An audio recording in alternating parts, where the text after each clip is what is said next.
So let's talk about Diwali, the Festival of Lights. It's so much more than just a beautiful celebration with fireworks and sweets.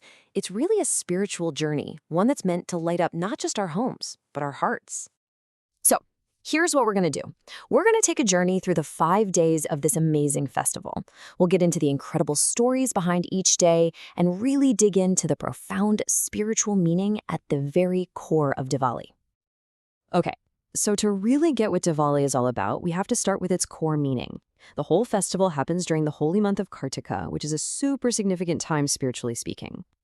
And what about the name itself? Well, it's also called Deepavali, which is a Sanskrit word. Deepa means candles or lamps, and Vali means, a whole bunch of them. So it literally translates to a row of lights.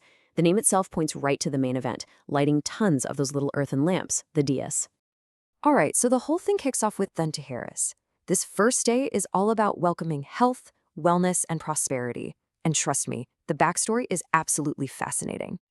What's so cool about this day is how it connects the spiritual with the material world. See, on Dhanteras, people worship Lord Dhanavantari. He's the divine physician who gave the world Ayurveda. And get this, Goddess Lakshmi, the goddess of wealth, also appeared from that same cosmic event. So when you see people buying new pots and pans or a piece of gold, it's not just shopping. It's a symbolic act of welcoming both health and true prosperity into their homes. Okay, day 2. Some people call this Todi Diwali or Small Diwali. The focus here shifts to this really dramatic story of victory and compassion, celebrating a major heroic act by Lord Krishna. So the story goes, there was this incredibly powerful demon, Narakasura, who was just terrorizing everyone. He kidnapped thousands of princesses and held them all captive. Well, Lord Krishna stepped in, confronted this huge evil, and ended up defeating the demon and his entire army. And the scale of this is just mind-blowing. We're not talking about a few dozen captives. Lord Krishna freed 16,100 princesses from the demon's city. Just let that number sink in. But here's where the story gets really beautiful. After their rescue, the princesses were worried that no one would accept them back into society. So with all their hearts, they prayed to Lord Krishna to accept them. And in this incredible act of compassion, he did. He became their husband. And because he's the Supreme Lord, he used his divine powers to expand into 16,100 forms, so he could be an ideal husband to each and every one, perfectly returning their love. And now we've arrived at day 3. The main event, the big one, the primary celebration of Diwali. This day is so rich because it actually celebrates 3 separate, really powerful divine moments all at once. So you've got this amazing convergence of 3 core events, the worship of Goddess Lakshmi, this enchanting story called the Damodara Leela, and of course the historic return of Lord Rama to his kingdom. Let's break each one down. First up, Lakshmi Pooja. Now, you might think this is just about praying for wealth, but the spiritual idea goes so much deeper. You see, Goddess Lakshmi is the eternal partner of Lord Narayana, the Supreme Lord. Her purpose is to serve him. So when devotees worship them together, they're acknowledging that real wealth, true prosperity, finds its meaning when it's used in divine service. Next, we have the Damodara Leela. This is such a sweet story. The child Krishna was being a little mischievous, so his mother, Yashoda, tried to tie him to a grinding mortar with a rope. And what this story shows us is something absolutely crucial.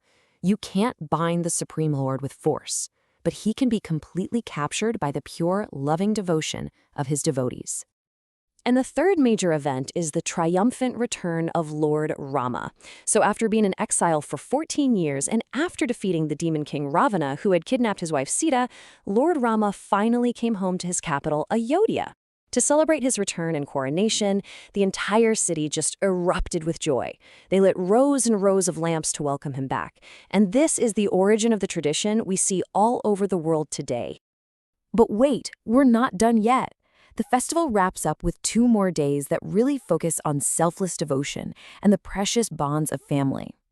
So day 4 is Govardhana Puja. This celebrates the incredible time when Lord Krishna lifted this massive hill, Govardhana Hill, on his little finger for 7 whole days, just to shield his village from these furious torrential rains sent by the demigod Indra. It's this powerful symbol of divine protection. Then, day 5 brings us Bhai Dooj, a beautiful celebration that lights up the sacred bond between brothers and sisters. Sisters pray for their brothers' long life, and brothers promise to always protect them. So, after all these incredible stories and rituals, what's the big idea? What's the one common thread that ties this all together? Well, it's this one profound spiritual theme that is the absolute heart of Diwali. It really all boils down to this powerful contrast. I mean, obviously, lighting a lamp symbolizes light over darkness, good over evil. But on a much deeper spiritual level, it represents the journey from ignorance to knowledge, and from this temporary material world, which is called asat, to the eternal spiritual world, which is sat, or ultimate truth. There's this ancient Vedic teaching that just nails it. It perfectly captures the prayer at the heart of the festival. It's a plea. Lead me from falsehood to truth, from darkness to light. It's basically a prayer for spiritual awakening. So think about it this way. When someone lights a diya, it's so much more than just decoration. It's the physical form of that deep, personal prayer. It's setting an intention to be guided out of the darkness of this temporary world and toward the eternal home of the Supreme Lord, a place that's just full of knowledge and bliss. And that really leaves us with one final thought, doesn't it? Diwali teaches us that the greatest celebration, the biggest party, is the one that happens inside us. So as we light our lamps this year, maybe the real question to ask ourselves is, how can we use this light to also illuminate our own lives and the lives of others with a little more knowledge, a little more devotion, and a whole lot more compassion?